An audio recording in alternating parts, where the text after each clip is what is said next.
रेलबाई विभाग ओडिशा रे थिबा ईस्ट कोस्ट रेलवे अंतर्गत खोर्धा रोड डिविजन रो पलासा इच्छापुरम सेक्शन को आंध्र प्रदेश को टिकी देइचंती।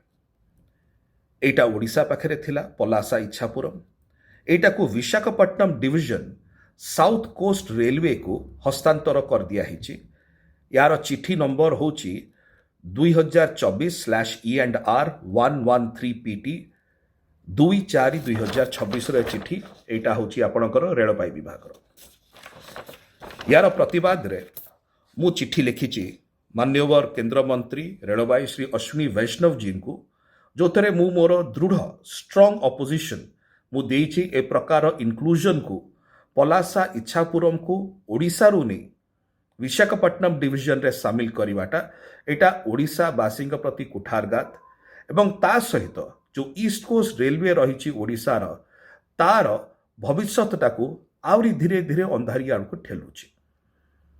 मोर एतिक अनुरोध रहिबो मान्यवर केंद्र मंत्री श्री अश्विनी वैष्णव को ए चिठीटी मु लिखिकी तांको ईमेल मध्य पठेइची, से पाइथिबे निश्चय। दयाकरी आपण ए जो निष्पत्तिटी नैचंती याको प्रत्याहार करंतु। ओडिशावासींकर जो विषय अच्छी, ओडिशावासींकर जो प्राप्य अच्छी, सेटा आंध्र प्रदेश को न दिया जाओ।